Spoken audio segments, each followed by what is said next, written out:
Hey guys, tonight we drift back into a time when the sea ruled everything the 1600s and 1700s, the so-called golden age of piracy. You're not watching from a safe theater seat. You live in it. The waves are black glass under a stormy sky. The wind howls like a living thing, and you're on a ship that creaks like an old man's spine. Salt stings your lips, thunder rolls overhead, and for one nauseating moment, you realize you probably won't survive this. So, before you get comfortable, take a moment to like the video and subscribe, but only if you genuinely enjoy what I do here. Tell me where you're tuning in from and what time it is for you right now. Love seeing those scattered lights of the world glowing in the comments. Now, dim the lights, maybe turn on a fan for that soft background hum, and let's ease into tonight's journey together. The deck tilts under your boots as a wave crashes over the gunwale. You can't tell if it's rain, spray, or sweat dripping down your face. The smell is a cocktail of tar, wet rope, and something rotting, probably the barrel of salted pork no one's dared open in weeks. You've been at sea too long. The sea knows it. The first thing you learn is that pirate ships don't glide majestically like in the movies. They wheeze. The sails flap like torn laundry. The timbers moan, and every gust feels like the ocean's testing whether to swallow you. A young boy scurries past, barefoot and soaked, clutching a bucket bigger than his torso. Bail faster. Someone shouts. You grab another bucket, joining the desperate rhythm of survival. Welcome aboard. There's no captain's welcome speech, no safety briefing, no Wi-Fi password. Just a nod from a man with a beard thick enough to hide a musket ball and eyes like chipped obsidian. You've been recruited, a polite word for dragged aboard while drunk in port. The storm doesn't care about your confusion.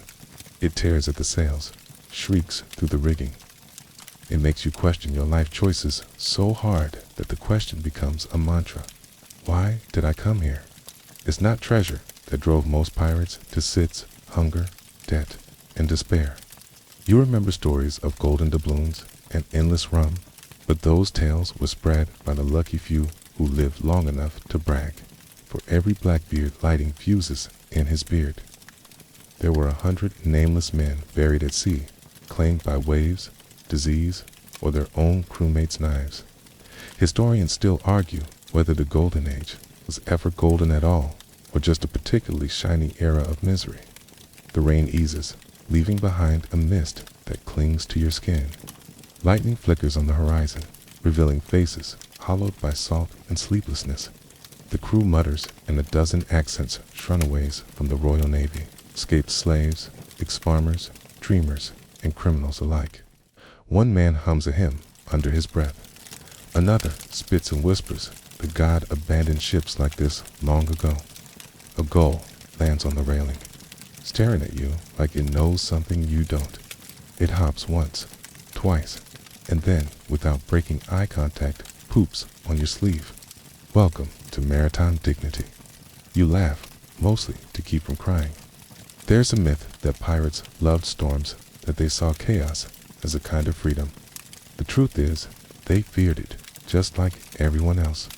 Wooden ships could split like matchsticks, and one snapped mast could mean a slow death adrift. Still, a few grinning fools lean into the wind, shouting curses at the clouds as if they can outswear nature. You're not one of them. You cling to the nearest rope and hope your fingers don't cramp before the storm passes. When it finally does, you're trembling. The sea flattens into dark steel, and the silence that follows is somehow worse. A man nearby mutters a prayer to St. Nicholas, the patron saint of sailors and oddly repentant thieves. You think maybe he's relevant to both categories? The crew moves quietly, repairing torn lines and patching leaks. No one talks about how close you came to sinking.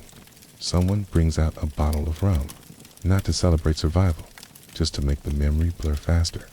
The bottle passes hand to hand until it reaches you. You take a swallow and instantly regret it. It tastes like burning wood and regret itself, but you force a smile. You'll get used to it, says the man next to you, missing half his teeth. You won't. No one ever does. The night deepens. Lanterns swing on their hooks, throwing orange light across the deck. Somewhere below, the cook bangs pots in the galley, probably turning salted beef into something technically edible. You find a dry patch near the rail and sit, staring into the ink-black horizon. Out there, you imagine, lie merchant ships, fat with sugar, silver, and silkier supposed targets. But in this moment, those ships feel like mythic beasts, half real and impossibly far away. The captain calls them opportunities. You call them people who probably don't deserve to die, so I can maybe eat something that isn't worms. Moral dilemmas taste. Salty at sea. A sudden crack echoes from the hold. The crew freezes. Then laughter. Someone's barrel of rum collapsed under its own soaked weight. Another wave of groans. That's your fresh water supply ruined. You realize that survival isn't just about sword fights and treasure, it's about not dying of thirst while surrounded by an ocean you can't drink. Above you, the stars finally appear. For a moment, it's almost peaceful. You think of home dry land, steady floors, and the ridiculous luxury of silence. The sea hums below, vast and patient. You feel very small, and that's oddly comforting. Maybe that's why some stay pirates, even when they could have escaped. The ocean made them insignificant, and insignificance meant freedom. Still, freedom's price is high. Every creak of wood reminds you that this ship is both your cage and your coffin. Somewhere below deck, a man coughs a wet, rattling sound that doesn't stop. You make a mental note. Don't sleep too close to him. Disease travels faster than wind here.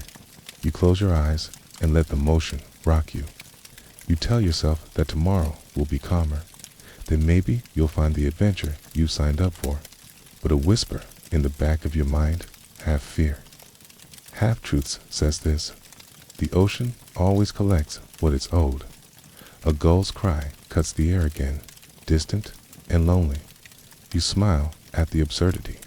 At least you can fly, you mutter. Somewhere, thunder rumbles in agreement.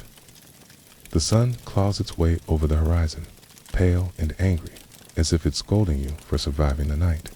Your clothes are still damp from the storm, your hands blistered from bailing water. Your stomach growls like a cannon in the hold. Around you, the crew lurches awake in various stages of hungover regret. The air smells of sweat, bilge, and something faintly metallic hoped. Maybe, though it's probably blood. You think you signed up for adventure, maybe even treasure. But as dawn burns off the mist, the truth becomes clear. No one chooses to become a pirate. You either fall into it, or you're thrown. The man with the half-missing teeth through a new mentor apparently claps you on the back. Welcome to the family. He grins. You can't tell if that's a promise or a threat. Then he adds, not everyone got the invite. Some of us were dragged aboard kicking. He says it like it's funny.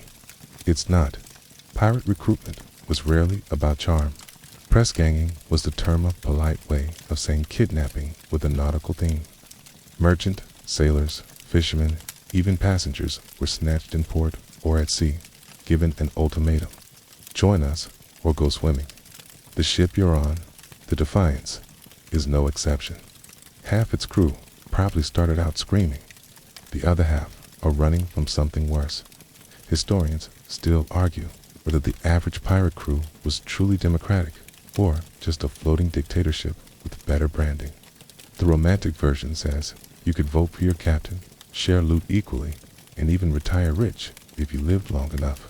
The realistic version involves more yelling, betrayal, and sudden personnel changes involving cannon fire. You remember how you got here? One too many L's in a dockside tavern, a friendly stranger offering another round, then blackness. You woke up to the sound of waves and someone shouting, "All hands on deck." A phrase that's much less inspiring when you don't know where deck is. Don't worry, the mentor says, noticing your confusion. Happens to everyone first week. We all got tricked or tossed here somehow. But once you've stolen your first ship, You'll never want to leave. He winks. You try to smile, but inside, you're doing the math. How far to land? How long you could survive swimming, and whether sharks prefer breakfast or lunch. The captain emerges from his cabin, coat flapping dramatically despite the lack of wind. He's got that aura of someone who believes he's the main character in a story the rest of you are barely surviving. His name's Captain Gallaglass, and rumor says he once served in the Royal Navy before killing his superior officer over a card game. Or maybe it was over a woman, or a parrot. Historians, if they ever hear of him, will still argue which version's true. He calls the crew to muster. We lost a man last night, he announces. The words drop heavy, tossed overboard by the storm. Remember that when you think about complaining, scans your face for weakness. You give him your best. I'm totally tough and definitely not rethinking my life choices. Look, he grins. Good. We need hands. The Spanish Main won't rob itself. There's a murmur of laughter, half-hearted but obedient. A few men slap your shoulder, the way wolves might welcome a sheep that wandered into their pack. You're one of them now, like it or not. Later, below deck. The ship's carpenteran, older man with ink-stained fingers, shows you how to tie a proper reef knot. Best to learn fast, he mutters. Knots keep you alive. He pauses, squinting. Sometimes they end you, too. His tone makes you wish he'd stuck to woodworking. As you practice, you hear stories. One man claims he used to be a blacksmith until his forge burned down. He blames the king's tax collectors for the spark. Another swears he was a priest, though his vocabulary suggests otherwise. There's even a boy, no older than 13, who joined willingly because pirates don't starve. You wonder if that's true. By midday, the sun turns the deck into a frying pan. You're ordered to scrape barnacles from the hull job involving a rope, a knife, and a willingness to dangle upside down over shark-infested water. Every scrape sends a shiver up your arms. Your reflection in the sea looks ghostly, stretched and warped. You realize how easily you could vanish here. Pirates needed new blood constantly. Battles, disease, and bad luck thinned their ranks faster than rum bottles emptied. Some captains recruited entire crews from captured ships. If those sailors refused, well, the ocean was always hiring. Still, there were volunteersmen and the occasional woman who believed piracy meant freedom from the rigid cruelty of the Navy. At least here, punishment was swift and honest. The Navy might whip you for sneezing wrong. A pirate just threw you overboard. Simpler, if not exactly comforting, when the work bell rings. You're handed a piece of hardtack of biscuit, so solid you could probably use it as a weapon and told it's lunch. You bite down, immediately chip a tooth, and pretend it's delicious. Add rum, someone advises. Makes everything taste less like despair. You sip the water grog, feel it burn down your throat, and wonder what your family would say if they could see you now. Probably something like, told you not to talk to strangers. As the sun dips, the crew gathers near the main mast. Someone starts a tune on a fiddle, missing 2 strings. The sound is mournful, but somehow fits. The sea glows bronze around the hull, calm now, deceptive. The captain raises his mug. To the ones who didn't fall, he says. Everyone drinks. You do too, even though you're not sure whether it's a toast or a warning. Later, as you lie on a coil of rope, your mentor tells one more story. You know Henry Avery, he says, eyes glinting. He was the only one who made it retired rich, vanished into thin air. No one knows where. He grins. That's the dream, isn't it? You nod, though deep down, you suspect Henry Avery just died quietly somewhere. His gold, long gone, and his name swallowed by sand. But dreams keep people moving, even doomed ones. A shooting star streaks across the sky. Make a wish, the boy says. You whisper something about dry land and clean clothes. He laughs. That's not how it works. You're one of us now. The ship creaks like it's agreeing. Somewhere below, a rat scurries across the deck, fat and fearless. You envy it. At least the rat knows exactly what it is. The next morning hits like a slap from the sea, itself cold, sour, and much too loud to wake to the thud of boots above, the groan of timbers, and a smell so thick it might actually be visible. Down here, below deck, air moves like molasses. It's humid, metallic, and alive with the scent of men who haven't bathed since last year's comet. You try sitting up, but bump your head on the low ceiling. Welcome to your new bedroom. A plank of wood, 6 inches of clearance, and the gentle lullaby of rats chewing on something that might be for someone's boot. Either way, you don't ask. This is life below deck. Forget those movie scenes with swinging hammocks and songs about freedom. What you've got is a narrow coffin shared with 50 others, a candle stub if you're lucky, and a faint hope your neighbor doesn't have the plague. The crew's quarters smell like old socks sautéed in vinegar. Sweat drips from the beams. A man nearby coughs up something alarming, wipes it on his sleeve, and goes back to sleep. The floor sways constantly. You've learned to roll with it literally. The motion never stops. A reminder that the ocean owns you now. The ship's carpenter bangs on the bulkhead. Up deck swabbing, you groan, but movement helps keep the fleas off dash slightly as you climb the ladder. Sunlight blinds you. The sudden fresh air feels like a religious experience. It's warm and sharp, filled with salt and gold cries. You take a deep breath and nearly choke on the stench of the latrine. Progress is relative. You grab a bucket, join the others scrubbing the deck with sand and seawater, and think about home again. Funny how quickly nostalgia sets in. It's only been a few days, and already you miss things like walls that don't move and food that isn't trying to escape the plate. The pirate ship, learn, is a world of hierarchy despite its so-called democracy. The captain gives orders. The quartermaster enforces them. Everyone else exists somewhere between useful and disposable. Still, compared to the Royal Navy, pirates had strange freedoms. They could argue, even vote, if they didn't like how loot was divided. It's almost modern until you remember that disobedience still gets you flogged with a cattle 9-tails.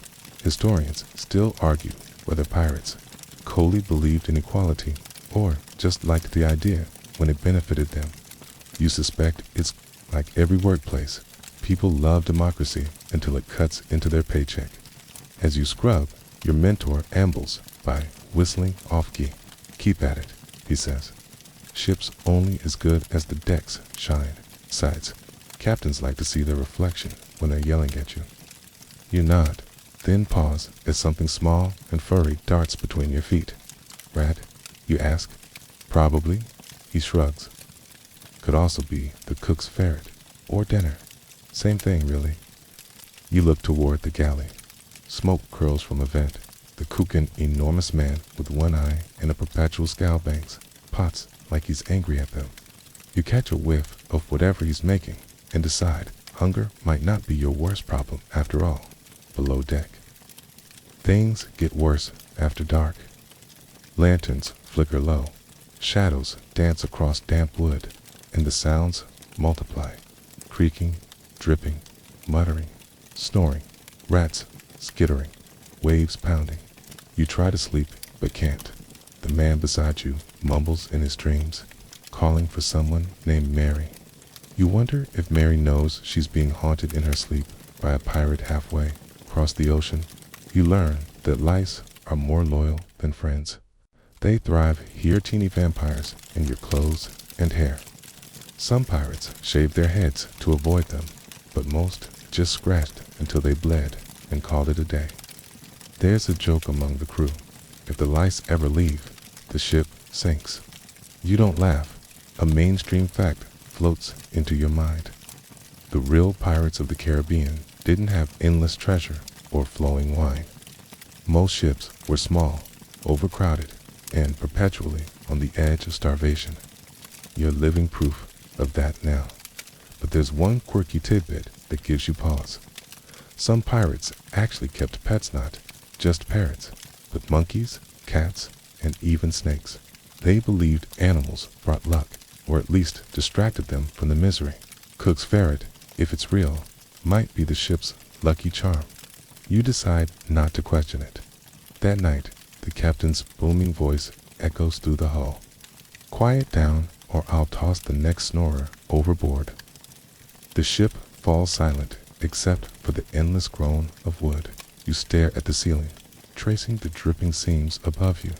In the flicker of lantern light, you see faces, scarred, sunburned, hollow-eyed. Some hum shanties to themselves, others sharpen blades absently, as if preparing for dreams they don't trust. You realize this is what pirates really were not. Swashbucklers, but tired, desperate souls trapped between sea and sky. At some point, the ship rolls hard to starboard, and a wave slams the hull. Water trickles in through a seam. You plug it with a rag and hope the carpenter notices tomorrow. You've learned that most of piracy is just slow motion, drowning. You close your eyes again, thinking of the stories back home, how pirates were villains and heroes at once, monsters with hearts of gold. Out here, there's no such poetry. There's just exhaustion. Someone nearby whispers a prayer, another curses softly. You drift between the two sounds, half believing in both by dawn. Your throat's dry, your back aches, and your skin itches in places you can't politely mention. The rats are gone for now, replaced by the smell of breakfast boiled something. You don't ask, you eat, you keep moving. That's the trick. Keep moving and hope the ship doesn't decide you're next to feed the sea. And yet, there's a strange rhythm to it. All the endless rocking, the scraping, the shouts, the creaks. It becomes a lullaby of sorts. You realize this isn't adventure. It's endurance, okay? And somehow, you're still here. The boy you met earlier grins at you from across the deck, his teeth white against the grime. You look less green today, he says. Getting used to it. You lie? He laughs. That's what we all say. Just wait till the bilge floods again. You've grown, but you can't help smiling, because weirdly, impossibly, there's something almost comforting about this chaos. The sea has taken everything from UX, the ability to find humor in misery. Maybe that's what keeps pirates alive. You lie back against the railing, letting the wind dry your face. Below, the ocean glitters cruelly, pretending to be beautiful. You know better now. The first thing you smell that morning isn't the sits, the cook's cauldron, bubbling with mystery. Something between burnt leather and regret drifts from the galley, and your stomach growls anyway.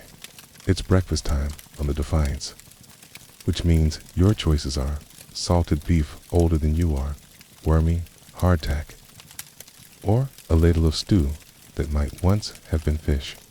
You take the stew. You immediately regret it. The pirate diet, you quickly learn, is a slow motion test of human survival.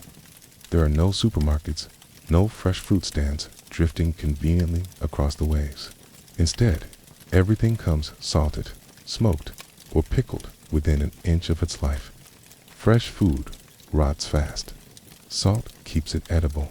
You're pretty sure the word edible is doing a lot of heavy lifting. Your mentor, gnawing on a slab of something grayish, grins. Tastes better if you don't look, he says. You try that method. It doesn't help. The ship rocks. The spoon clinks against the tin bowl, and you force down another bite. The texture is like wet parchment, the flavor like betrayal. You chase it with watered-down rum grog, as the crew calls it. It's supposed to make the water safe to drink. It also makes reality a little blurrier, which is a feature. It's not a bug.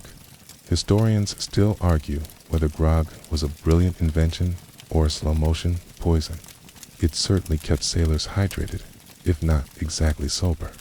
Some captains even rationed extra rum before battle, partly to dull fear, partly because nothing says team morale like mild inebriation under cannon fire. By midday, the sun blazes overhead. The crew crowds around the barrels, ladling out portions of briny meat and crumbly biscuit. You notice a man quietly scraping mold off his ration before eating. Another just bites through it, shrugs, and keeps chewing. Adds flavor, he says. You laugh weakly. If flavor means possible hallucinations, he's right. And then there's the worst enemy of all, scurvy. You've heard of it before: teeth falling out, gums bleeding, skin yellowing. You thought it was a myth, but now you see a sailor whose legs are covered in sores. His breath smells sweet and rotten at once. Too long without citrus, someone whispers. He's got the rot. Vitamin C, you realize, is the difference between life and death here. A lime could save your soul if you could find one. You start dreaming of oranges the way people dream of gold. That night, you help clean the gallon mostly as punishment for dropping a bucket earlier. The cook watches you with suspicion, like a man guarding national secrets. Keep your hands off the rum bread, he warns. Rum bread turns out to be more like fermented sludge. But in a world where your main vegetable is despair, it's practically gourmet. The cook tells you stories as he stirs the pot. He claims he once served aboard a ship that ran out of food entirely. We boiled the leather off our boots, he says, eyes glinting. Tasted like triumph. He pauses, then adds, better than the alternative. You don't ask what the alternative was. The ship's parrot squawks from its perch near the stove. Starve and sink. Starve and sink. The cook throws a spoon at it. Ungrateful bird. He mutters. The parrot dodges expertly, clearly experienced. As the days stretch into weeks, meals become rituals of endurance. You learn the hierarchy of despair. Hardtack, lowest. Salted pork, slightly better. Anything that once touched rum, a blessing. The crew jokes about opening a tavern someday called the Empty Barrel.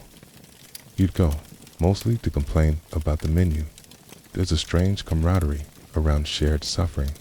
You and the others trade food hacks like survivalists, soaking hardtack in rum to soften it, scraping green fuzz off bread to reveal fresh layers underneath.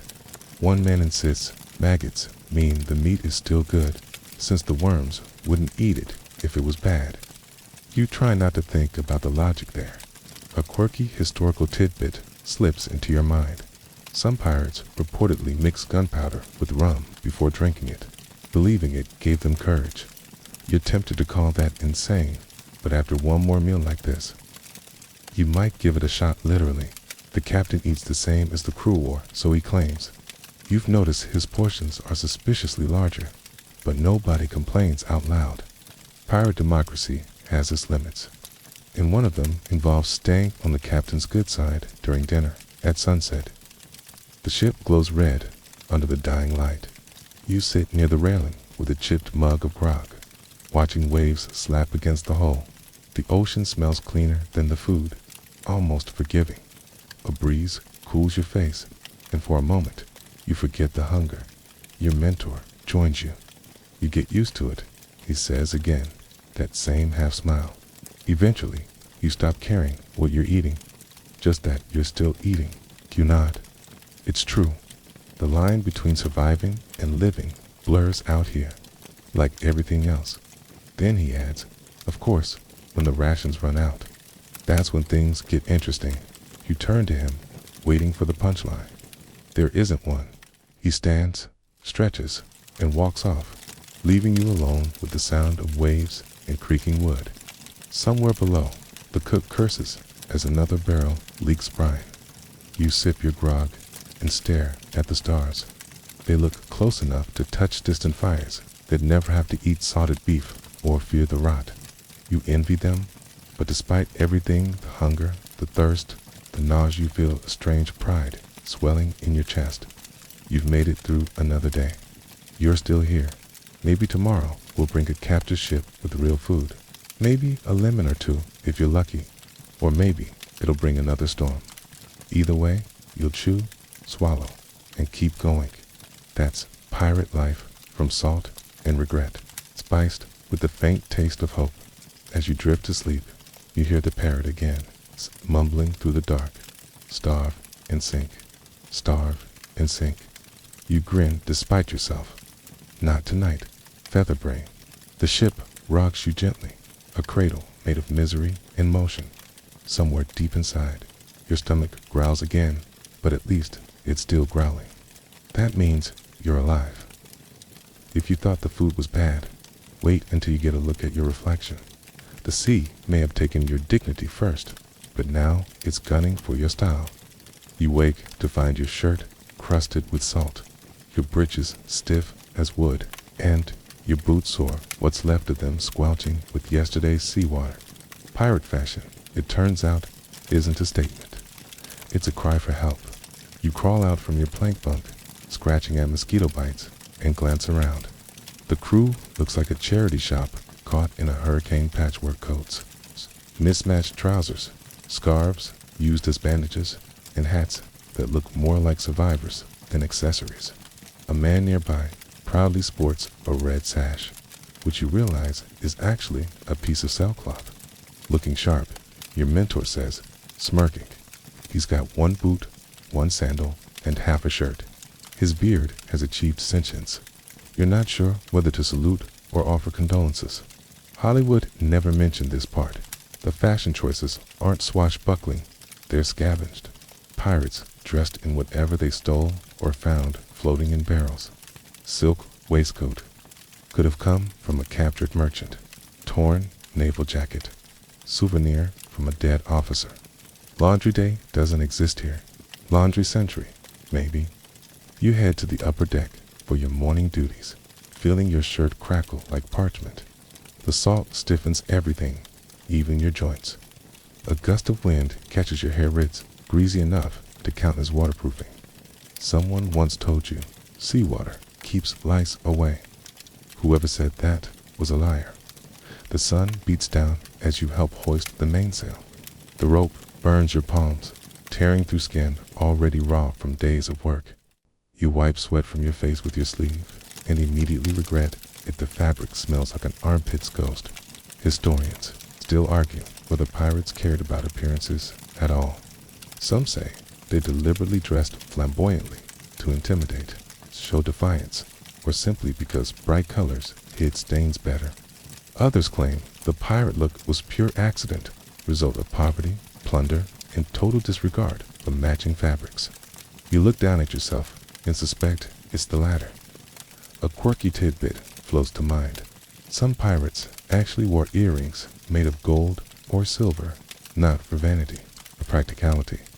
They believed it paid for their burial if their bodies washed ashore one final insurance policy dangling from an ear. You tug gently at your own lobe and wonder if that's morbid or genius. Probably both at midday. You pass the quartermaster, hulking man with a scar across his nose and a coat clearly stolen from a Spanish noble. It's embroidered, though half the threads come undone. He catches you, looking. Fine stitching, eh? He says, puffing his chest. Made it myself. Stole the man and the needle. You nod, unsure whether to laugh or salute. Clothing on a pirate ship isn't just about warm fits, about survival. Boots protect from splinters, belts keep knives handy, and scarves filter out gun smoke during battle. Fashion meets function meets filth. You spot a sailor using an old bandana as both a sweat rag and a tea strainer. Dual-purpose designs, stainability, pirate edition. Later, during a rare break, Q. Sit on the forecastle, watching the waves shimmer like molten glass. The air smells faintly of tar and sunshine. You pull at the frayed edge of your coat. It's torn, but you're oddly fond of it now. It's become a badge of endurance, a uniform earned through misery.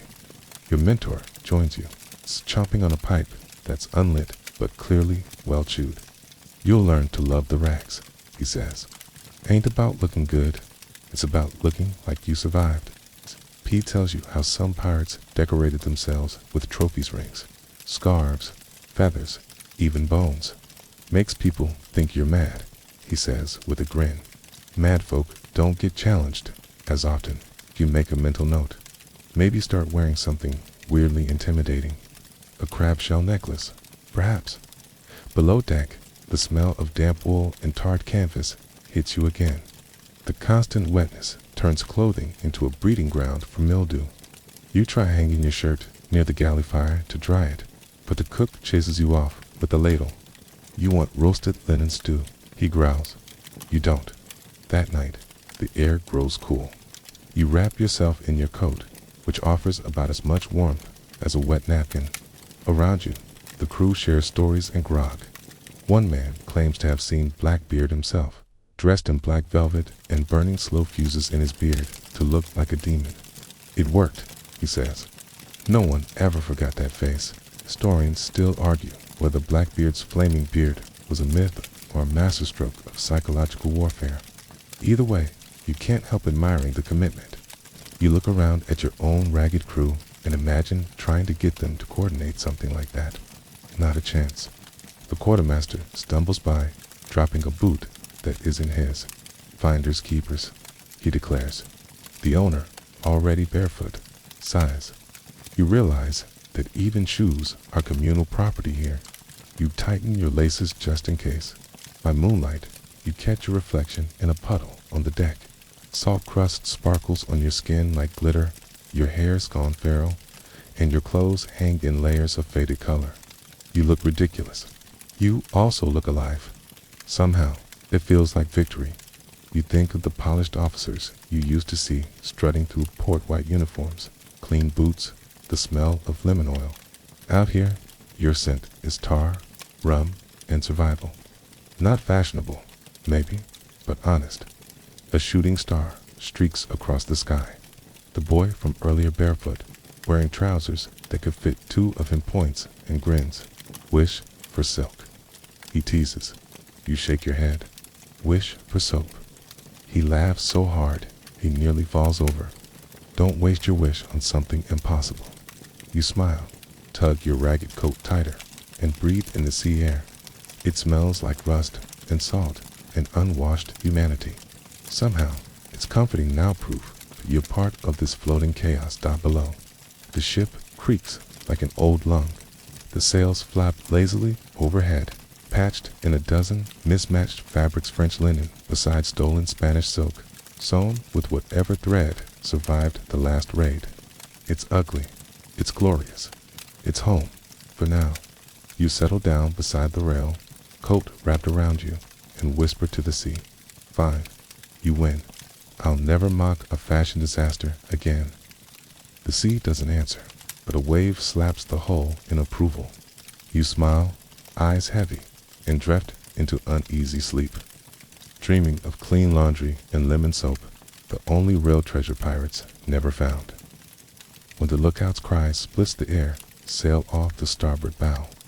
You're already halfway up the rigging before your mind catches up. Adrenaline is the only breakfast pirates ever really need. The crew explodes into motion around you. Men stumbling, shouting, kicking over barrels. The captain bellowing orders in a voice that sounds like thunder pretending to be human. The target is a merchant ship.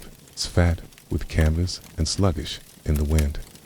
Through the spyglass, it gleams a floating wallet stuffed with gold, sugar, maybe even silk. Your hands tremble on the rope. You tell yourself it's excitement, not fear. It's mostly fear. Battle at sea isn't the elegant dual stories promise. It's chaos, painted with salt water and smoke. Cannons rumble below deck as the gunners load powder and shot. You feel the vibration through your boots, through your bones. Ready, starboard battery. The quartermaster shouts. Steady, lads. Steady. You're not steady. The deck bucks beneath you as the wind shifts. The smell of gunpowder mingles with tar and sweat. Someone hands you a pistol. It's heavy, greasy, and older than your grandmother's ghost. Point that end at the rich folks. Your mentor grins, and pray it fires. The Defiance swings closer. The captain raises his cutlass and yells something heroic that you can't hear over the wind. The gunners light the first fuse. The world erupts. The cannon's roar is like being punched by thunder. The recoil knocks one man flat.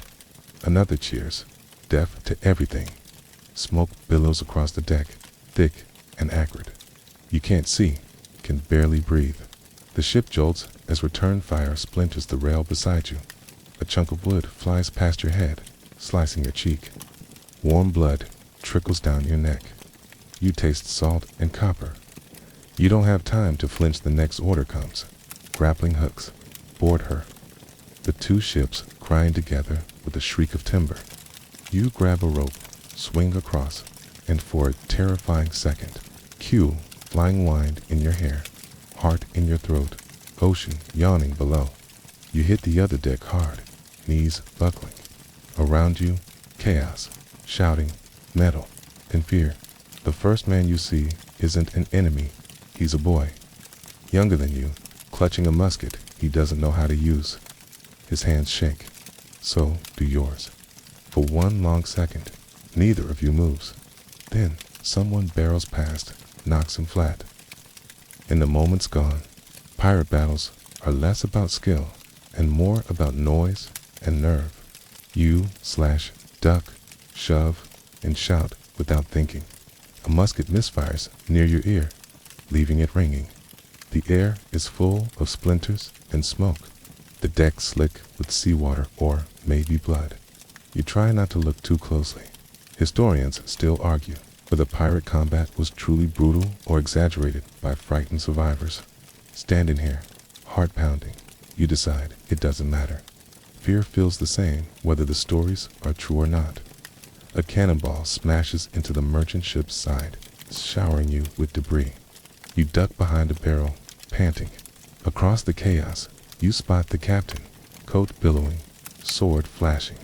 He looks like a painting come to life ant, so someone hurls a bottle that narrowly misses his head. He curses, very unheroically, keeps fighting. A quirky detail. Some pirates believed wearing red during battle made them luckier and hid bloodstains. You can see why. Your own sleeve is streaked crimson now. You tell yourself it's not yours. Finally, a cry rises above the din. They are surrendering. The merchant flag comes down. Silence doesn't follow, just a gradual shift from battle to looting. The crew spreads like hungry wolves, prying open crates and barrels. Gold, rare, food, and cloth. Far more likely, you stand trembling in the aftermath. Smoke stinging your eyes. The boy you saw earlier sits against the mast, alive, terrified, muttering prayers. You nod to him awkwardly, guiltily. You can't think of anything to say. Back aboard the Defiance, the air smells of victory and burning wood. The crew cheers, lifting mugs of rum in shaky hands. You notice a few faces missing, men who didn't make it back. The captain doesn't mention them. Instead, he grins. Well done, lads. A fine haul today. You look around at the battered ship, the wounded crew, the smoke still rising from the enemy vessel. Fine is generous, below deck. The wounded groan as the surgeon works by lantern light. Hold him still. Someone shouts. You glance in and instantly wish you hadn't. The surgeon's table is a horror show of blood, sawdust, and improvised tools. You make a mental note. Don't get wounded. Ever. The quartermaster dumps a small chest on the table, silver coins, mostly, and a few trinkets. Hardly the mountain of treasure you imagined. Still, the crew cheers like it's paradise. They'll drink half of it by morning anyway. You sit near the rail, staring out at the horizon. The sea looks calm again, as if nothing happened. The gulls circle lazily, scavenging what the battle left behind. You think about how quickly violence turns back into silence. Your mentor joins you, wiping sweat from his brow. First fight's the worst, he says. After that, you stop thinking about it. You're not sure that's comforting. He lights a stub of rope, using it like a cigarette. Canned adds, still, could have gone worse. You didn't fall in, and you didn't get your head taken off. That's a good day. A breeze stirs, carrying the smell of burnt gunpowder and rum. You watch the sinking silhouette of the merchant ship, half her hull torn away. Somewhere out there, more ships like our weight targets, victims, or both. As night falls, the crew sings. The tune is ragged, more shouting than melody, but it carries across the waves. 15 men on a dead man's chest.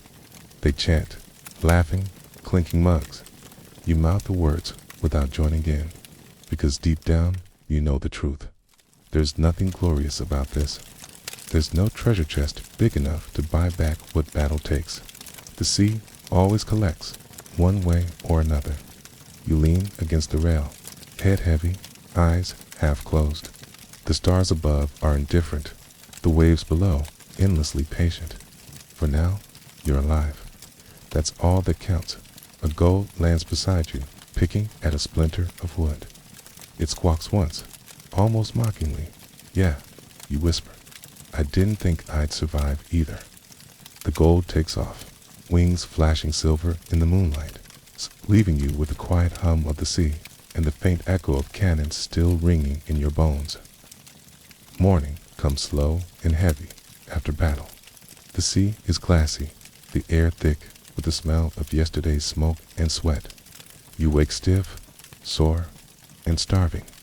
Around you, the crew moves like sleepwalkers, bandaged, bruised, but grinning through cracked lips.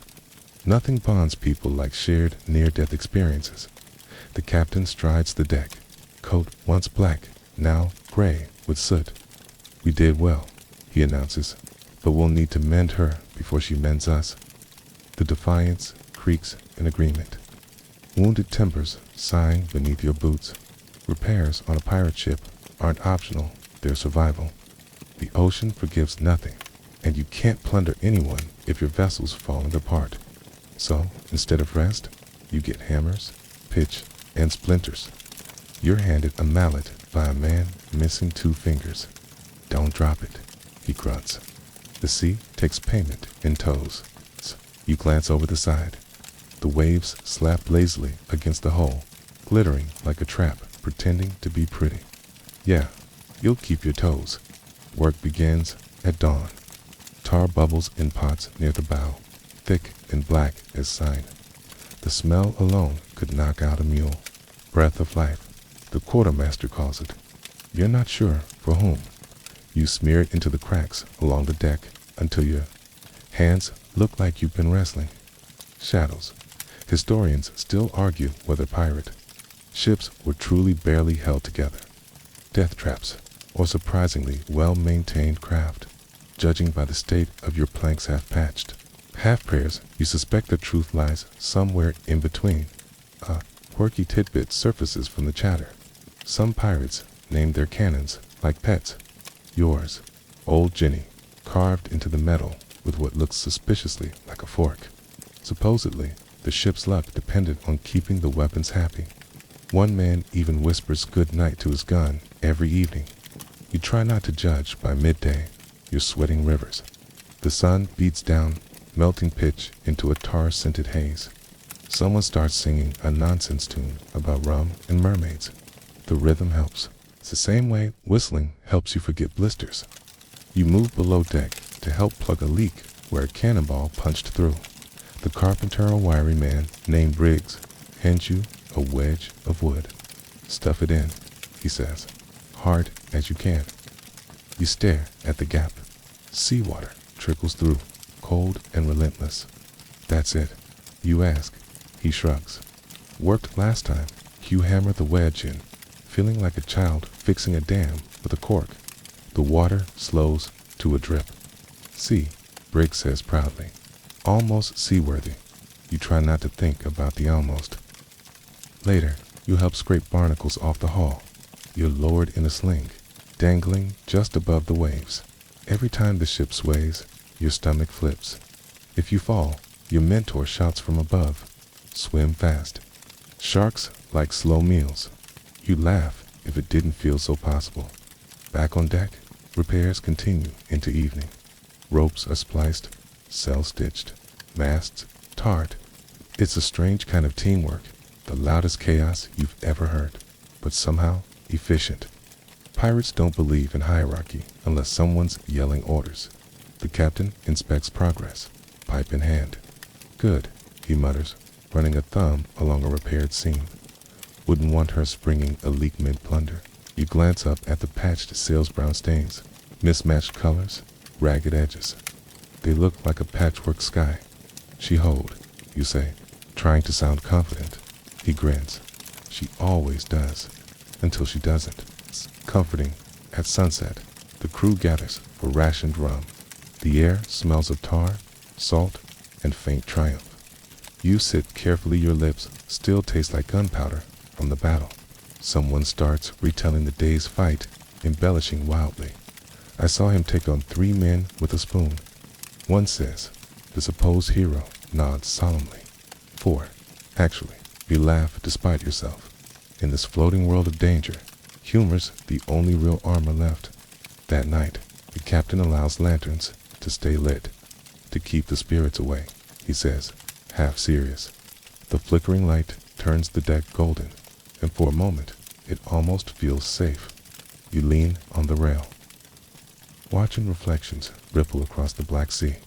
The stars above are scattered like spilled salt. Somewhere out there, another ship sails in me or ally. You'll find out soon enough. Your mentor joined you, chewing a piece of salted pork. You did good today, he says. Did I? You didn't die. That's the only measure that counts. You chuckle, tired and hollow.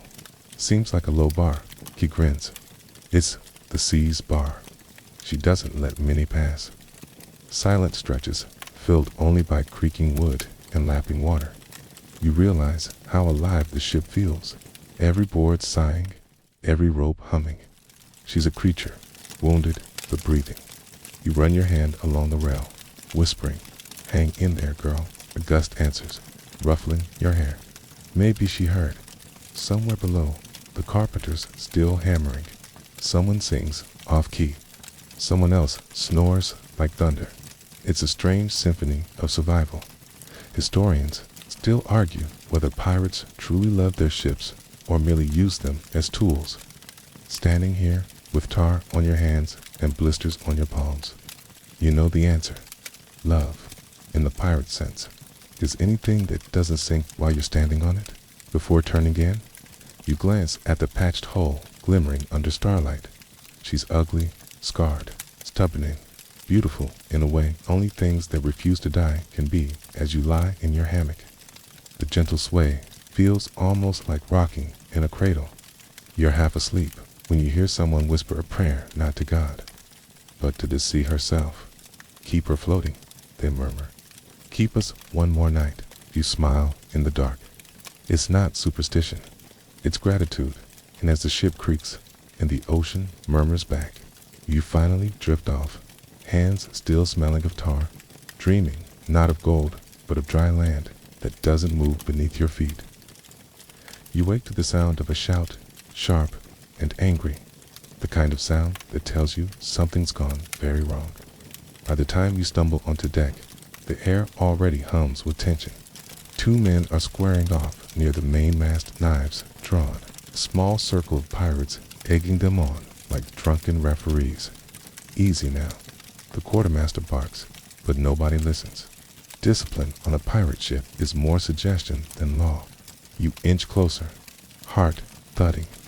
You've seen scuffles before over cards, over rum, over whose hammock dripped water on whose head, but this is different. These 2 mean business. The one on the left, Briggs the carpenter, you helped yesterday snarls through broken teeth. The other, a wiry lad named Finch, clutches a pouch tight against his chest. He stole my share, Briggs yells. Swapped my cut for sand. Finch spits. You call that junk a share. I took what I earned. You step back. This isn't going to end in a handshake. The captain arrives, coat unbuttoned, eyes sharp. Enough, he roars. Even the sea seems to pause. You want to kill each other? Fine. Do it properly, the crowd murmurs. Properly means a dual pirate justice, fast and bloody. The captain gestures toward the open deck. Knives only. First blood or first death. The rest of you circle up. A cool bay, throat dry. The ring tightens. Someone presses a hand to your shoulder and whispers, "First time seeing a duel. Don't blink." The two men circle. Sunlight glints off blades. A gull cries overhead. An oddly perfect soundtrack. Then motion. Steel flashes. Feet skid. Curses fly. It's over in seconds. Finch falls, clutching his side. Red blooms through his shirt. Not deep, but deep enough to make the point. Briggs stands panting, knife trembling. The captain steps forward, nods once. Justice done. A bucket of rum is poured over the wound, followed by a scrap of cloth. No doctor, no sympathy. Finch glares, but says nothing. The crowd disperses as quickly as it formed argument settled. Order restored, morality optional. You stand frozen. The captain catches your eye. You don't steal from your mates, he says. But you also don't hold grudges. They rot faster than bread. You nod, not trusting your voice. Historians still argue whether pirate codes were true democracy or convenient fiction. The truth seems to sway like everything else at sea, part fairness, part fear. On the Defiance, justice is less about right or wrong and more about keeping the peace long enough to stay alive. Later, during mess, the tension lingers like smoke. No one talks much. You chew your salted meat and pretend not to notice the blood still drying between the deck planks. Your mentor leans close. That was tame, he whispers. You should have seen Captain Avery's lot. They'd kill Hall, a man for sneezing too loud. You blink. Kill Hall. He grins, clearly delighted to horrify you. Tie him to a rope, drag him under the hull, scrape him clean against the barnacles. Comes up looking like he lost a fight with a cheese grater. You stare, appalled. That's barbaric. He shrugs. Worked, though. Keeps discipline sharp. Historians still argue whether keel hauling was common or exaggerated sailor gossip. You'd like to believe it's myth, but on this ship, myth has a way of feeling awfully real. As the day wears on, life returns to its normal rhythm. Swabbing, mending, drinking, pretending not to notice bruises. You help patch another sail, your hands blistered and raw. Every rope, every knot feels like a small act of defiance, keeping the ship moving despite the madness aboard. That evening, Captain calls the crew together. His voice carries over the rolling waves. Brothers and sisters of the Defiance, he says, we live by choice, not chains. You joined free, you serve free, but freedom ain't license, it's trust. Break that, and the seal do my job for me. The speech isn't elegant, but it works. Heads nod. Rum mugs lift. Someone shouts, to freedom. The cheer that follows is ragged, but it's heartfelt. You sip your share and watch the sun sink behind the waves. Freedom. It sounds beautiful, but out here it tastes like sweat and gunpowder. You wonder how many of them truly believe it, Tad. How many simply fear the alternative. As darkness settles, the deck quiets. Finch limps past, clutching his side. Briggs nods at him. No apologies, but no more knives either. Pirate, peace, fragile, practical, short-lived. Your mentor joins you by the rail. See, lad, he says softly, discipline's different out here. No king, no courts, no nonsense. Just rules that work long enough to keep a lot of us breathing. And when they don't, you ask, he smiles grimly. Then we feed the sea. A wave slaps the hull like punctuation. You shiver despite the warmth. He claps your shoulder. You'll get used to it. You hope not. As the night deepens, storm brews far off, a flicker of lightning on the horizon. Thunder like a growl under the sea. The crew ties down loose gear, muttering prayers to whichever gods still listen. You do the same, just in case. A quirky little superstition drifts through the whispers. No whistling on deck, or you'll whistle up a storm. One fool tries it anyway, puckering his lips with a grin. Within an hour, the wind rises and the grin's gone. The rest of you glare daggers. Coincidence? Maybe, but no one whistles again. You lie in your hammock, the ship rocking harder than usual.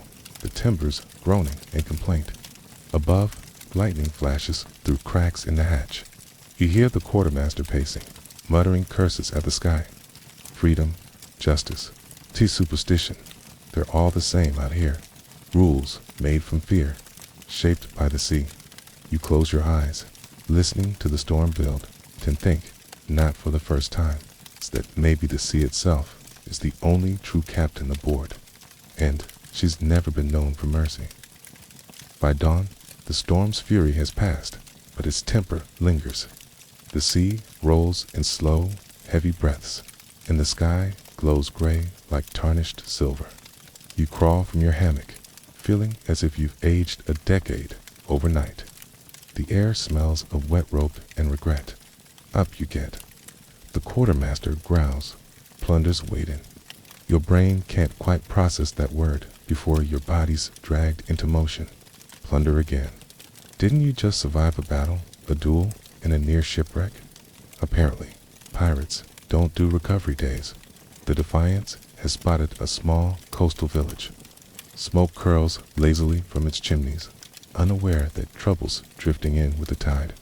You help lower the longboats, oars creaking like old bones. The captain stands at the bow, one boot up, eyes fixed on the shoreline. Quick in, quick out, he says. No heroes, no stragglers. We take supplies, not souls. It sounds reasonable. It won't stay that way. The boats scrape the sand, and you spill out into knee-deep surf. The beach feels wrong. Too quiet, too still. Even the gulls keep their distance. Your mentor whispers, keep your head down and your hands busy. The crew fans out toward the huts. You follow, heart hammering. Chickens scatter. A dog barks, then goes silent. Within minutes, chaos blooms doors kicked open, barrels rolled out, crash of wood and shouts of anger and fear. You're told to gather food, not valuables. Still, someone's already prying open a chest. You pretend not to see.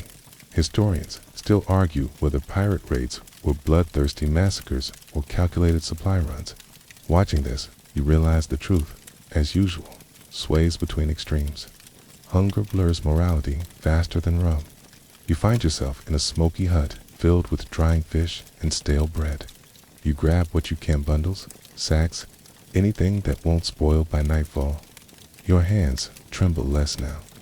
You hate that you're getting used to it. Outside, shouting rises.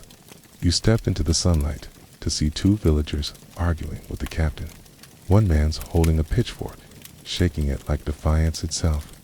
You've taken enough, he cries. The captain lowers his pistol, calm but cold. Enough is what keeps my man alive. There's a long silence. Then, mercifully, the man drops his pitchfork. The pirates take their leave, but not before someone snatches a shiny brass pot just for spite. You wince. Back at the boats, the crew loads the stolen goods flour, fruit, a barrel of ale, a few chickens that clearly did not consent. The captain surveys the haul. Not bad, he says. No blood this time. You bite back the urge to say barely. The row back feels endless. You keep your eyes on the horizon, trying not to meet anyone's gaze. The sound of oars slapping water becomes a rhythm you can't shake. Thief, thief, thief. On deck, the mood is celebratory. The cook's already boiling something that might pass for stew. Quartermaster's laughing, and someone starts playing a cracked fiddle. You stand at the edge, salt wind in your face, stomach knotted. Your mentor sidles up, reading you like a map. You're thinking too hard, he says. I'm thinking about the people we just robbed. He nods slowly. Good. Means you ain't hollow yet. Did you ever stop feeling bad? He gazes out to sea. Not really. You just get faster at looking away. Stew turns out edible barely, but you can't taste it. Around you, men cheer the harvest, arguing over who gets first pick of the new rum. A chicken flaps by, still half alive, as someone tries to turn it into tomorrow's breakfast. You can't decide whether to laugh or cry. A quirky tidbit floats through the evening chatter. Some pirates believed stealing bread from a church guaranteed eternal bad luck unless you shared it with a shipmate first. You glance down at your crust of stolen loaf and break it in two. Your mentor takes the other half without a word. Maybe luck's worth testing. That night, the captain announces a celebration. Lanterns swing, rum flows, and voices rise in song. You sit apart, watching. Their joy feels genuine, unburdened. Maybe they've simply learned to compartmentalize their sins better than you. When your mentor joins you, he offers a mug. Drink up, he says. Tomorrow we'll be chasing the next storm. If you hesitate, don't we ever just stop? He chuckles softly. If we stop, we starve. The sea don't wait for men who pause. Historians still argue whether pirates were driven by greed or desperation. Sitting here, you know the answer's simpler. Survival wears many disguises. And greed just happens to be the easiest one to justify. As the night deepens, the laughter grows louder. Two men dance badly near the mast.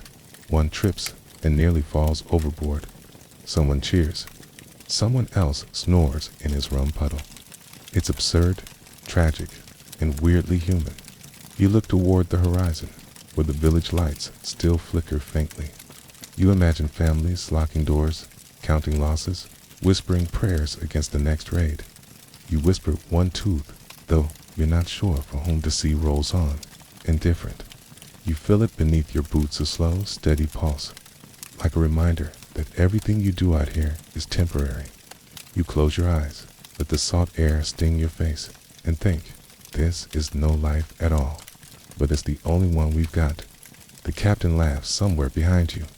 The crew joins in, and for a heartbeat, you almost understand their joy. It isn't about plunder or power, it's about still being here, still breathing, still not swallowed whole by the endless blue. You sigh, lift your mug, and whisper to survive in the sea. The wind answers with a low hum, and somewhere in the dark water below, something stirs curious, ancient, and watching. You wake to the smell of something burning, and for once, it's not tar or tobacco, it's breakfast. The cooks somehow turned yesterday's stolen flour into charred biscuits, dense enough to qualify as weapons. You chew one anyway, because hunger's louder than taste. Around you, the crew stirs slowly, groaning like a nest of old hinges. Today, no battle cry, no sails in sight. Just a heavy calm that makes your nerves itch. The captain calls it maintenance day, but everyone knows what that really means. Chores, punishment, and cleaning the kind of filth that could start its own civilization. Grab a bucket, your mentor says. The deck won't scrub itself. Look down. The deck, slick with grime and dried salt, looks like it hasn't been truly cleaned since the ship was built. You dip a rag in seawater and start scrubbing. Within minutes, your arms ache, your back protests, and your patience evaporates. Why clean a ship that's just going to get filthy again? You mutter, your mentor smirks. Why breathe if you're just going to die? Because it's what keeps you alive in between. Two shaved pirate ships, you learn, are floating contradictions. They reek, they rot, and yet they demand constant attention. Every rope needs tar, every nail rusts, every rat multiplies like its own commission. The cook curses a new infestation in the flour barrel, while below deck, someone yells about a leak near the ballast. The ship moans, as if complaining about her own upkeep. Historians still argue whether pirates truly cared for hygiene or embraced chaos. Some accounts insist they were filthy beyond reason. Others claim captains enforced regular cleaning to ward off disease. Judging by the state of your fingernails right now, the truth begins probably both. By noon, you're drenched in sweat. The air is thick and still, the horizon hazy. Someone suggests a swim, half joking. The captain overhears and glares. No one touches the sea unless you want to stay in it, he says. Sharks are always hungry, but you glance overboard anyway.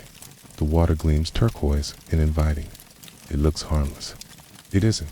A quirky tidbit surfaces during the midday break.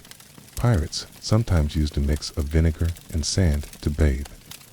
They'd scrub themselves with the grit, rinse with seawater, and call it good. You try it later and immediately regret it. It's like exfoliating with knives.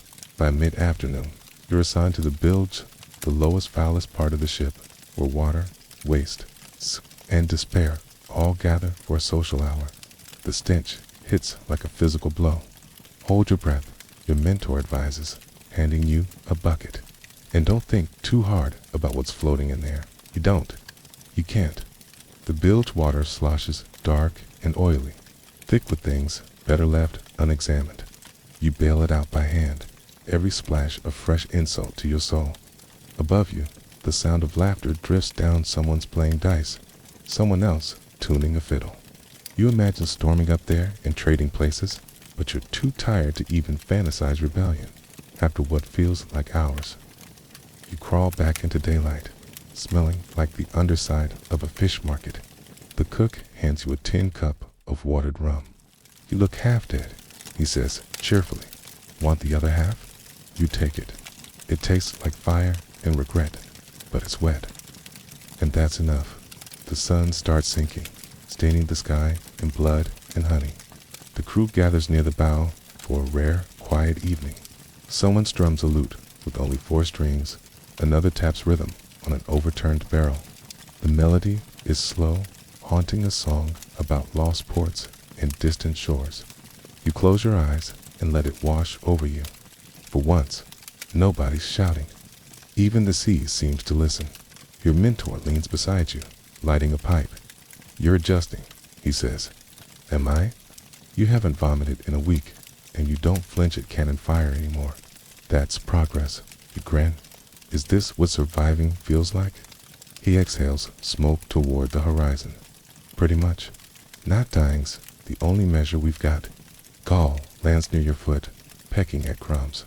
You toss it a bit of biscuit, and it eyes you with suspicion before snatching it up. You swear it looks smug. As darkness falls, lanterns flicker to life. The crew sprawls about, telling exaggerated tales. One man swears he saw a mermaid once, combing her hair with a silver fork. The quartermaster scoffs. That wasn't a mermaid. That was Jenkins in a wig. Laughter erupts. Historians still argue whether pirates believed in sea monsters or simply used them as metaphors for fear. Out here, it's easy to believe anything's possible. The ocean feels too vast, too alive, too unknowable to be just water before turning in. The captain does his nightly round, silent but observant.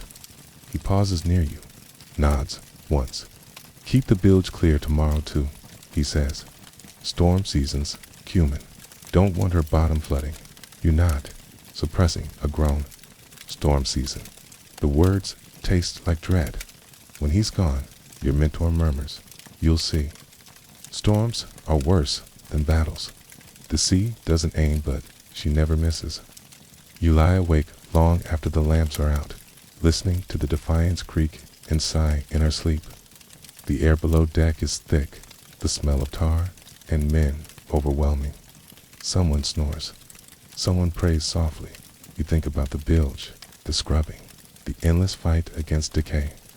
Maybe that's what being a pirate really is, not the battles or the treasure, but this constant war with time and rot. The sea tries to take everything back, and you, for now, keep saying no. You close your eyes, whispering to the wood beneath you, hold together just a little longer. The ship groans in reply, and you would like to imagine it's her way of saying she'll try. The first real storm hits before dawn, without warning, and without mercy. One moment you're dreaming of land and dry socks. The next, you're choking on salt spray, the ship heaving beneath you like a creature trying to shake you off its back. Someone screams, maybe you, maybe everyone. It's impossible to tell. Reef the sails. The captain bellows, his voice almost swallowed by the wind. Men scramble up the rigging, silhouettes against lightning that turns night into bone-white day. You grab a rope and hold on as rain slashes sideways across your face. The world smells of ozone, salt, and fear. The Defiance groans, masts creaking like tortured ribs. Water floods the deck faster than the pumps can manage. You wade through waist-high surf, every step a battle. The quartermasters yelling orders, the helmsman's fighting the wheel, and your mentors somewhere near the bow, soaked to the soul but grinning like this is all part of the fun. Keep her nose to the wind, he shouts, or she broach. You have no idea what broach means, but his tone tells you it's bad. The ship tilts, nearly throwing you overboard. You grab a rail slick with rain and tar, knuckles white. The ocean is no longer waves, in water it's fury incarnate, smashing against the hull like it wants to crush every nail flat. Historians still argue whether pirate ships were built sturdier than Navy vessels, or just sailed harder. Standing here, drenched and terrified, you decide both might be true. The Defiance doesn't look elegant when she refuses to die. A quirky tidbit comes to mind through the chaos. Sailors once called Storm's wives tempers, short, sharp, and impossible to reason with. You shout it to your mentor. He laughs, even as lightning splits the sky behind him. Then the sea's a widow tonight. He yells back. Thunder answers, deep and mocking. The mainmast shudders as the topsail tears loose. The sailcloth rending in the wind is like a scream. Men curse, ropes snap. Barrels roll free across the deck. One slams into the rail beside you, exploding into a spray of splinters. You duck instinctively, cut it loose. The captain orders. You and two others hack at a tangled sail, knives slipping in the rain. The rope finally gives. The wind snatches the canvas away, and for a moment, the ship seems lighter, more alive, but the reprieve is brief. A monstrous wave rises off the starboard bowering, dark, curling like a beast ready to strike. Hold fast. Someone roars. You do. The wave hits. It feels like the world ends. The deck disappears beneath you. The sky turns black, and all that exists is motion violent, endless motion. You taste salt, feel your feet leave the planks, hear wood cracking somewhere below. When the wave passes, you're sprawled on your back, coughing seawater. Vision blurred. Your mentor's beside you, drenched but alive. He grins weakly. You still aboard? Barely good. Means we're still winning. Winning, right? Against an ocean, through sheets of rain. You see the captain still at the helm, coat whipping like a flag. He looks carved from the storm itself. The man's Medora. Maybe that's what survival looks like. Hours blur together. The storm doesn't end so much as run out of breath. Gradually, the wind weakens, the waves shrink, and the rain softens into mist. The world feels hushed, exhausted. You slump against the mast, every muscle trembling. Around you, men cough, spit seawater, laugh hysterically.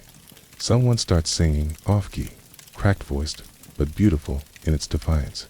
Yo-ho, all together. The others join in, ragged and proud.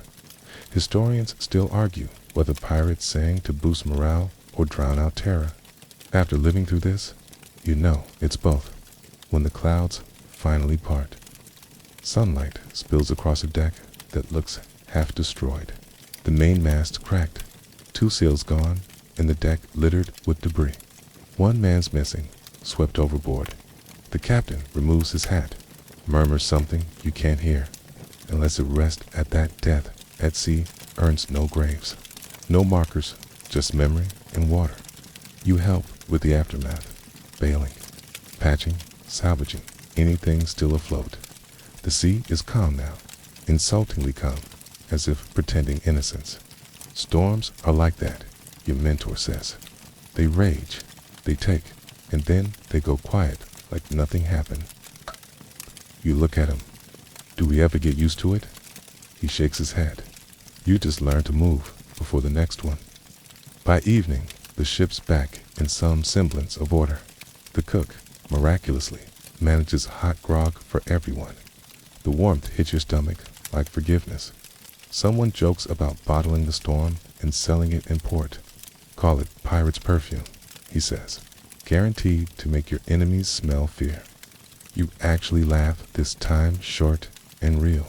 A single gull lands on the broken mast, eyeing the wreckage like a critic. Still standing, your mentor mutters to it. The bird cocks its head, unimpressed, when night falls. The sea glows faintly with bioluminescence, tiny sparks beneath the surface. You trail your fingers in the water, watching green light ripple through the dark. For the first time in days, it's quiet, peaceful even. The captain joins you silently. You did well, he says. Storms separate the living from the lucky. You manage a tired smile. Which are we? He gazes out at the horizon. Ask me tomorrow. He leaves you there, alone with the soft shimmer of the waves and the hum of the repaired rigging. You realize your hands are still shaking not from fear anymore, but from awe. The sea, for all her cruelty, is magnificent. You whisper to her, voice soft. You almost had me. A wave laps the hull, as if answering. Not yet. You fall asleep on the deck, soaked, sore, and strangely grateful. Grateful that the storm passed, that the ship held, that you're still breathing under this vast, uncaring sky. The next morning dawns golden.com, and deceptively innocent like the seas, pretending she didn't just try to kill you. You wake stiff, crusted with salt, and vaguely amazed to still exist. The ship creaks softly in a gentler wind, and sunlight glints off puddles in the deck's grooves. Somewhere nearby, a man hums tunelessly while patching a torn sail. Morning, Storm Slayer, a mentor teases, handing you a tin mug of weak coffee. It tastes like boiled barnacles, but feels like life itself. You sip, feeling warmth, seep back into your fingers. The calm after a storm brings its own kind of madness. The crew moves with slow, deliberate energy, mending ropes, splicing lines, cleaning weapons. You join them, sewing rough canvas under the quartermaster's watchful eye. You tear it again. He grunts. You'll be wearing it. You don't. Barely life resumes its rhythm scrub. Haul, patch, repeat. But something's changed. Everyone's quieter, more watchful. Storms leave scars. Even when they pass by midday, the captain calls the crew together. We'll make for the Tortuga anchorage, he announces. 2-week sail if the winds behave. We've earned a bit of shore time, I cheer. That erupts nearly lifts the sails on its own. Tortuga, the legendary haven of pirates, smugglers, and all manner of bad decisions. You've heard the stories whispered at night. Ale that never runs dry, taverns that never close, and rules that only apply if you want them to. Your mentor grins. You'll see. It's paradise if paradise smells like rum and regret. Historians still argue whether Tortuga was truly lawless or just selectively governed. Some describe it as a republic of rogues. Others call it an early experiment in democracy, if democracy involves sword fights over breakfast, as the Defiance sets her course. The wind fills the patched sails, and for once, you feel almost optimistic. The sea sparkles, dolphins race alongside, a breeze hums through the rigging like a lullaby. Still, something nags at you. Maybe it's the calm. Maybe it's that you've learned the sea never gives without taking back. A quirky tidbit passes through the crew gossip. Pirates believed whistling on deck could whistle up a storm. It's banned outright. When a new recruit absent-mindedly hums a tune through his teeth, 6 men yell at once, "Stop whistling!" The poor boy freezes mid-note, cheeks puffed like a startled toad. Lesson learned. Days blur into one another. The monotony is almost soothing. You eat hardtack, still hard, still tasteless, mend ropes, and share stories by lantern light. One night, a man named Graves starts talking about his old life as a tailor in Bristol. Used to sew gentlemen's coats, he says wistfully. Now I stitch canvas and scars. Q mentor raises his mug. cheers to career changes. Laughter ripples through the group, but there's a wistfulness beneath it. You realize most of these men weren't born pirates, they became them. One bad decision or desperate need at a time.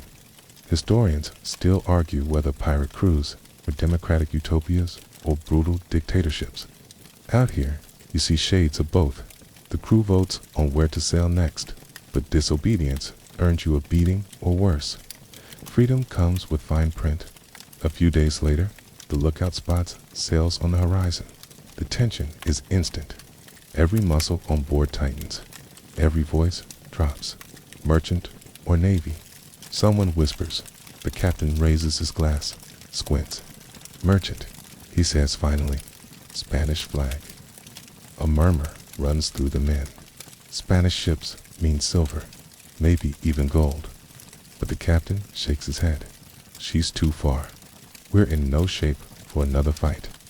Grumbles follow, but nobody argues long. The storm taught humility, if nothing else. You watch the distant ship drift by, bright sails glowing in the sun. For a fleeting moment, you envy her passengers, the illusion of peace, the promise of safe harbors. Then you remember that safe doesn't exist out here. Not for anyone. That night, the sea turns glassy and strange. No wind, no waves, just stillness. The sails hang limp, the air thick and unmoving. Dead calm, your mentor mutters. She's holding her breath. The phrase makes you shiver. The crew fans themselves, grumbling about heat. The cook dumps buckets of seawater on the deck to cool it, but it evaporates instantly. Even the gulls vanish to break the tension. Someone starts telling ghost stories about cursed ships and drowned sailors who knock from below. It's asking for their bones back. You laugh nervously, but when a plank creaks underfoot, everyone goes quiet. Historians still argue whether sailors truly believed in sea spirits or used them to explain bad luck. You suspect both. After all, it's easier to blame a ghost than admit the sea just doesn't care. At dawn, wind returns like an apology. The sails fill, and the Defiance lurches forward once more. The crew cheers weakly, half from relief, half from exhaustion. As you work the ropes, your mentor leans close. Tortugas, only a few days now. You ready for it? You shrugged. Ready as I'll ever be. He grins. That's the spirit. Just remember, never trust a man who says he can drink like a pirate. Those are the ones who end up in the gutter with a pirate. You laugh, genuinely this time. The idea of land, of solid ground under your feet, feels almost mythical. But the horizon stays stubbornly empty. Tortuga waits somewhere ahead, half legend, half warning. As night falls, the stars return, sharp and bright. You trace constellations the way old sailors did, though you barely remember their names. Your mentor points out one shaped like a hook. We call that the cutlass, he says. Means we're heading right. Right toward trouble. He smirks. Always. You lie back, feeling the ship's slow sway, the boards humming faintly beneath you. Somewhere deep down, you know Tortuga won't be the paradise they promise, but it'll be different tanned. That's enough. The sea murmurs softly below, and you whisper back, let me make it to land. Just this once. A warm breeze answers, and you swear for a heartbeat you hear her laugh. The cry goes up just after sunrise. Land ho. You stumble out of your hammock, heart thudding, nearly tripping over a coil of rope as the deck erupts and cheers. The horizon glows gold, and there it is Tortuga, a jagged silhouette rising from the sea, its peaks haloed in mist and smoke. Even from this distance, you can hear faint echoes of life shouts, laughter, maybe even music. Civilization, or at least its pirate-flavored cousin. Smell that? Your mentor says, grinning. That's rum, roasting meat, and poor decisions.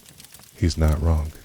As the Defiance glides closer, the scent of land hits you wet earth, wood smoke, and something spicy that makes your stomach growl. It's the first smell that isn't salt or sweat in weeks. You could cry from relief. Tortuga sprawls across a crescent bay, its harbor packed with ships of every size and shape. Some fly flags, others don't bother. A few look like they are held together purely by ambition and barnacles. The docks bustle with movement sailors, shouting, merchants haggling, women in bright dresses, laughing loud enough to be heard from the water. The captain stands at the helm, eyes sharp. We dock, we unload, we don't draw attention, he says. Anyone starts trouble, they swim home. The quartermaster snorts. So, same as last time then, historians still argue whether Tortuga was truly a pirate haven or just a convenient myth. What's clear, looking at it now, is that myths are born from places like this, where the rules bend, just enough to let survival look like freedom. The Defiance drops anchor. The thud reverberates through your bones, a sound that feels final. For the first time in months, the ship stops moving. The silence that follows feels unnatural. Go on, your mentor says, clapping your shoulder. You've earned a bit of solid ground. You step onto the dock and instantly wobble. The earth sways under your feet as if mocking your sea legs. Told you, he chuckles. Takes a day before land remembers how to hold still.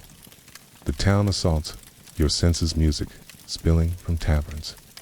The clang of a blacksmith's hammer, shouts of sailors arguing prices in 6 languages. Chickens dart between barrels. Children chase each other through the dust. And a one-night parrot screams insults from a balcony.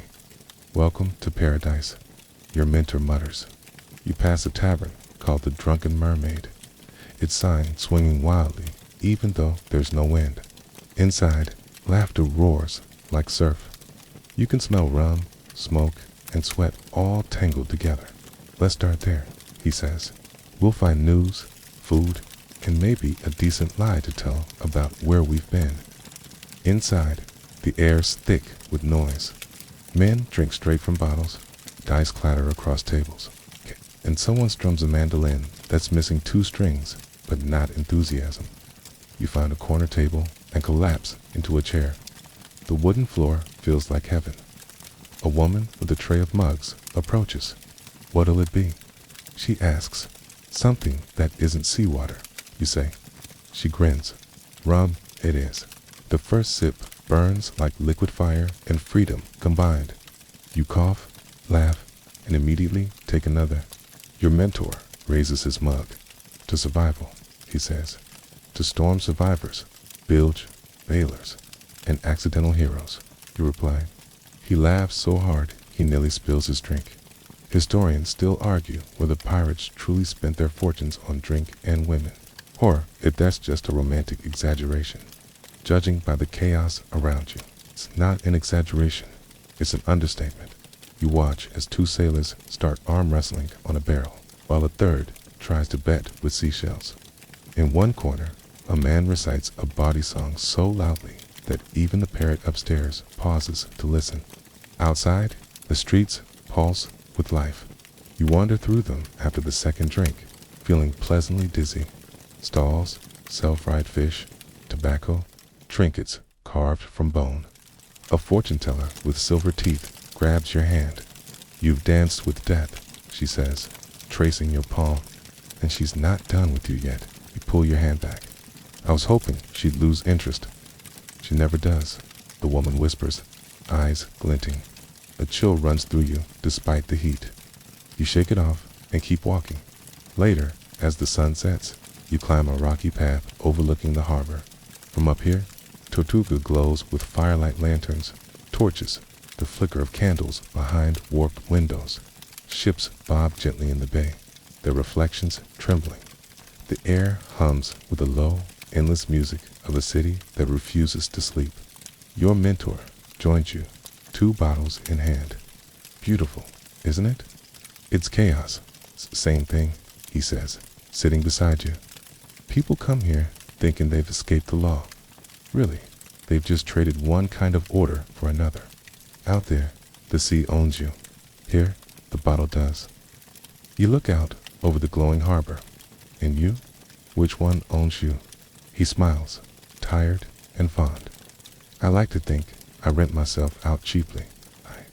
But the sound feels fragile in the night air. A quirky tidbit he shares. Pirates in Tortuga, sometimes buried. Coins on the beach, not treasure, but tokens of luck. You bury a coin, he says, then dig it up before you leave. Means the island lets you go without curse or consequence. Do you believe that? You ask. He shrugs. I believe in leaving nothing to chance. You both bury a coin in the sand before heading back down.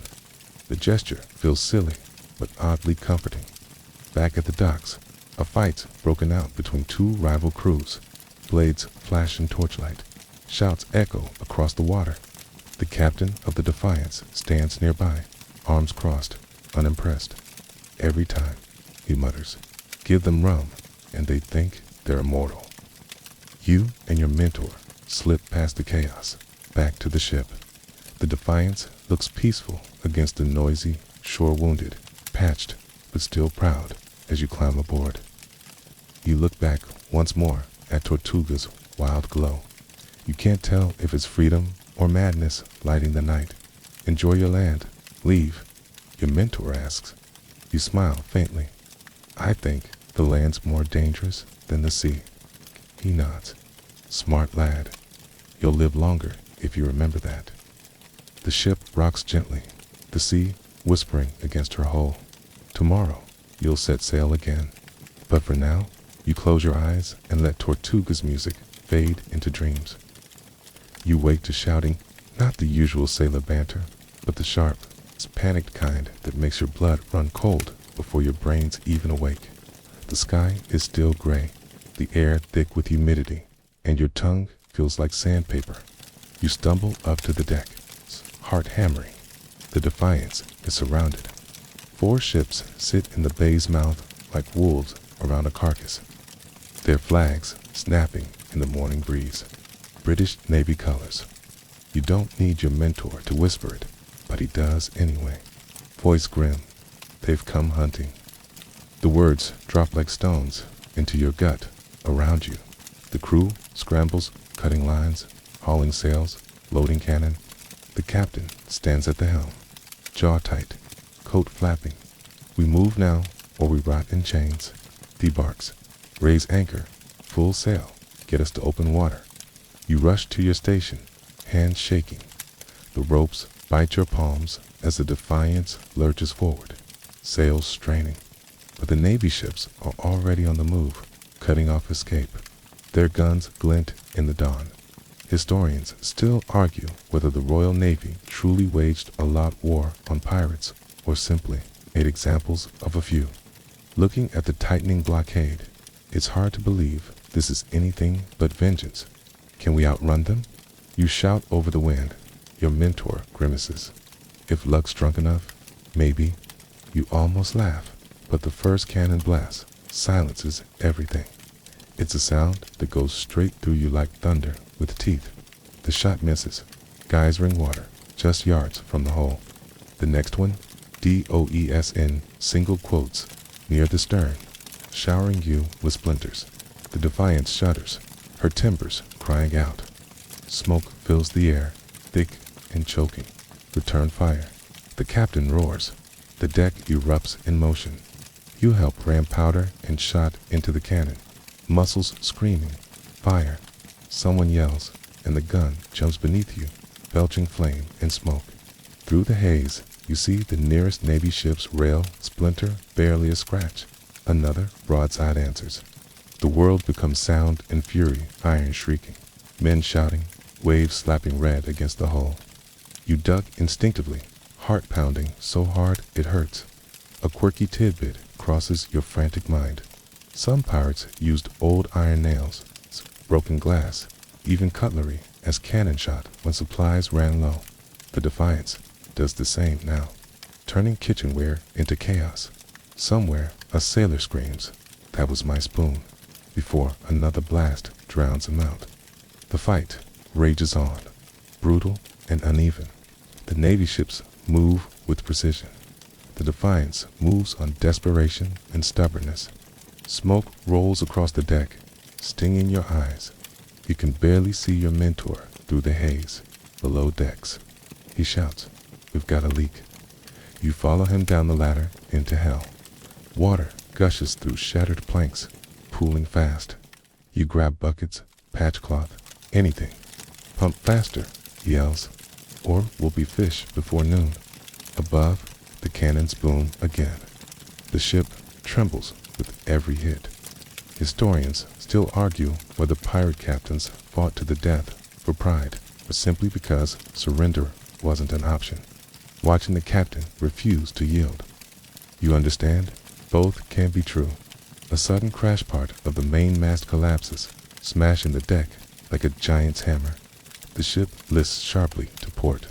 You grab for the nearest beam, seawater flooding around your knees. Abandoned ship. Someone screams. The words freeze you. After everything, the storms, the raids, the starvation, you can't believe it's ending here, in sight of land. Your mentor grabs your arm. "Come on." You hesitate, staring at the Defiance. She's dying, her proud figurehead snapping off, her hull splintered. She's been more than a ship. She's been home, prison, protector. He yanks harder. "Move."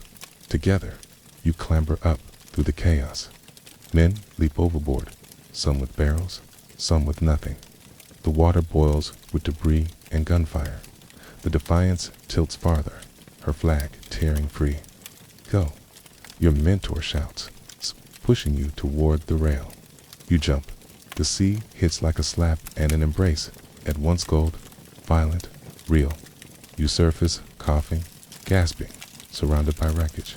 The ship is half submerged now, the Navy closing in. You can see her name one last time, gold letters glinting through smoke and spray. Then she's gone. For a long, stunned moment, you just float. The noise fades, replaced by the soft hiss of waves and your own ragged breathing. You spot your mentor nearby, clinging to a broken spar. "Well," he says between coughs, "guess we're unemployed."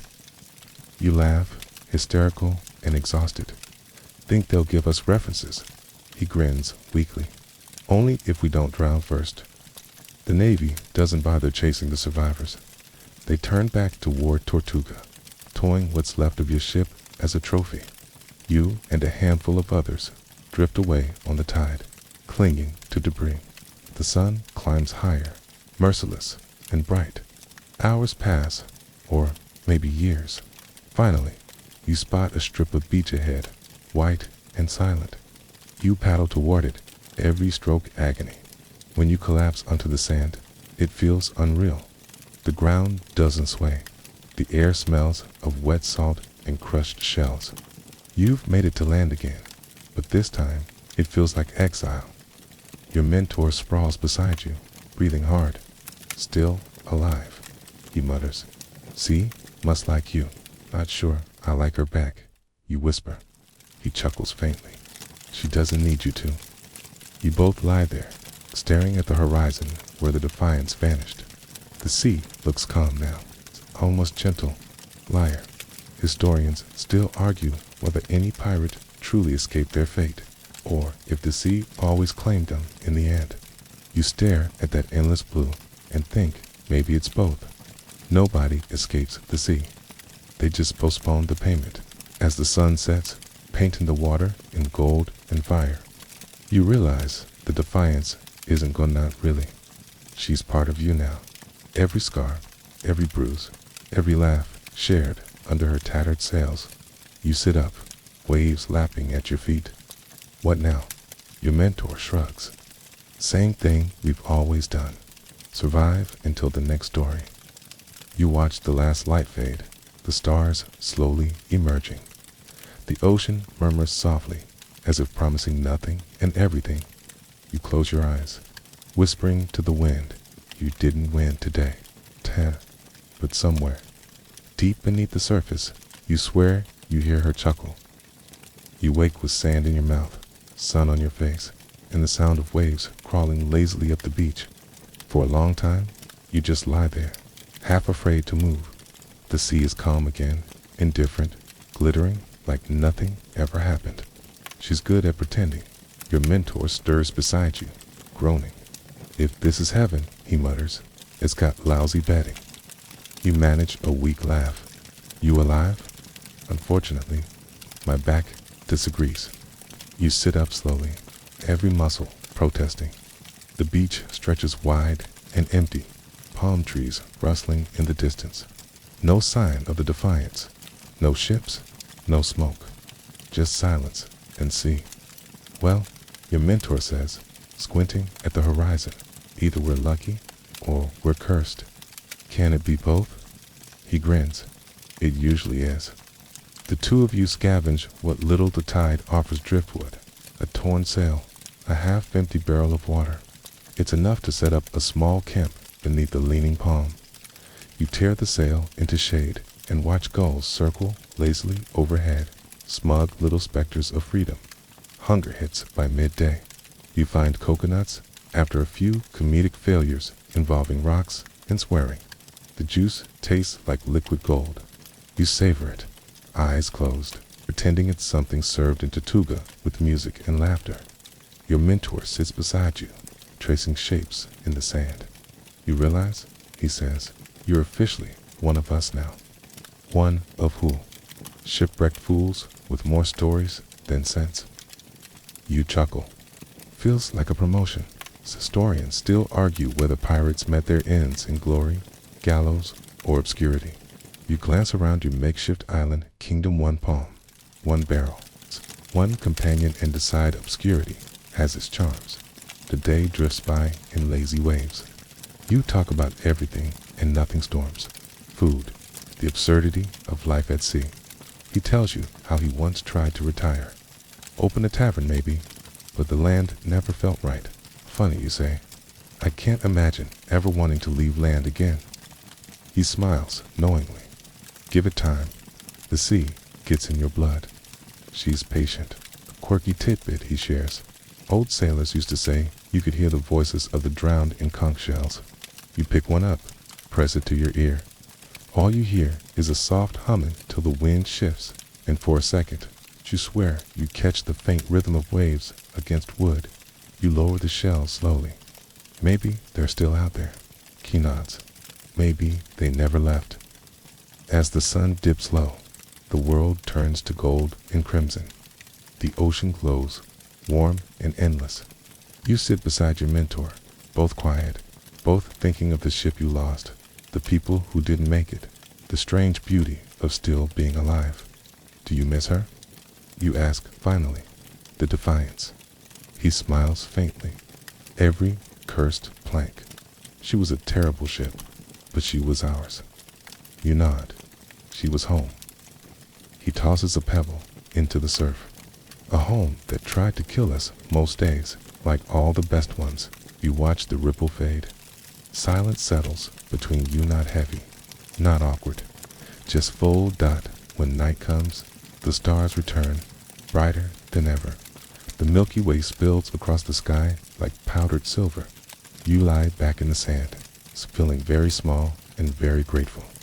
Historians still argue whether pirates feared the afterlife or believed the sea was their afterlife. Gazing up now, you understand why. There's something eternal in the rhythm of waves, something that feels like both punishment and peace. Your mentor's breathing slows. He's asleep, one arm thrown across his face. You stay awake a while longer, listening to the ocean whisper, the palm fronds murmur. You think about everything you've seen, the filth, the laughter, the storms, the fire. The sea took so much, but she gave you stories. Maybe that's all survival really means. You live long enough to tell them. You dig your fingers into the sand, warm and soft. For the first time since you left port, you don't feel like you're swaying. You whisper to the waves, I'm still here, okay? They whisper back, for now, okay? You smile, because for now is enough. The night deepens, and the tide creeps higher, smoothing over footprints and driftwood alike. The fire you built crackles low, its glow breathing in slow, sleepy pulses. The world has quieted. Even the sea seems to sigh rather than speak, her voice softened by distance. You lie back again, eyes half closed. Tracing faint constellations, you've started to recognize the cutlass, the kraken's eye, the sailor's crown. They twinkle gently, like old friends nodding goodnight. Your breathing slows with the rhythm of the waves. In, out, in, out. The salt air feels cool now, wrapping around you like a thin blanket. The sand beneath you is warm from the day's sun, molded perfectly to your tired body. Your thoughts begin to drift. You imagine the Defiant still sailing somewhere under the moon, patched and proud, her ghost crew laughing in the wind. You think of Tortuga's lights flickering over the bay, of storm clouds cracking open to sunlight, of gulls dancing over waves that never end. The world feels far away now, its sharp edges softened by distance and memory. Maybe you didn't survive the horrible life of pirates because you were stronger than it. Maybe you've just learned how to float. A breeze brushes across your face, salty, gentle, and forgiving. You let it carry the last of your worries out over the water. Somewhere in the distance, a wave breaks, slow and steady, as if whispering a lullaby older than ships and storms and names. You let go. The stars blur softly above you. The tide hums below, and the sea, that cruel and beautiful mother, rocks you toward sleep. Sweet dreams, sailor.